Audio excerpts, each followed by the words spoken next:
మరియు ఈ ఉపమానము మీకు తెలియలేదా? అలాగైతే ఉపమానములన్నీ మీకెలాగూ తెలియనెను. విత్తువాడు వాక్యము విత్తుతున్నాడు. త్రోవ ప్రక్క నుండి వారెవరనగా వాక్యము వారిలో విత్తబడును గాని వారు వినిన వెంటనే సాతాను వచ్చి వారిలో విత్తబడిన వాక్యము ఎత్తుకొని పోవును.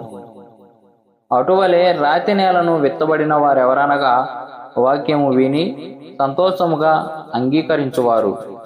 అయితే వారిలో వేరు లేనందున కొంతకాలము వారు నిలుతురు కాని వాక్యము నిమిత్తము శ్రమ అయినను హింస అయినను కలుగుగానే వారు అభ్యంతరపడుదురు.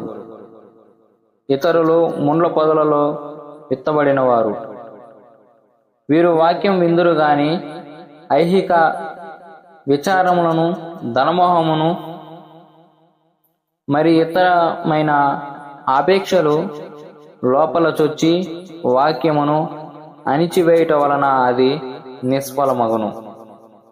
మంచి నేలను విత్తబడిన వారెవరనగా వాక్యము విని దానిని అంగీకరించి 30దంతలుగాను 60దంతలుగాను 100ంతలుగాను ఫలించువారని చెప్పెను.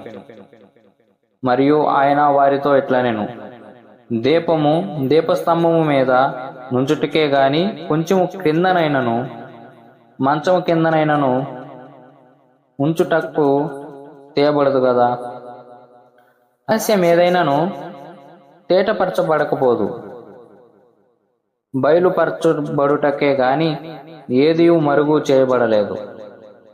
వినుటకు చెవులు ఎవనికైనాను ఉండిన ఎడల వాడు వినుగాకనెను.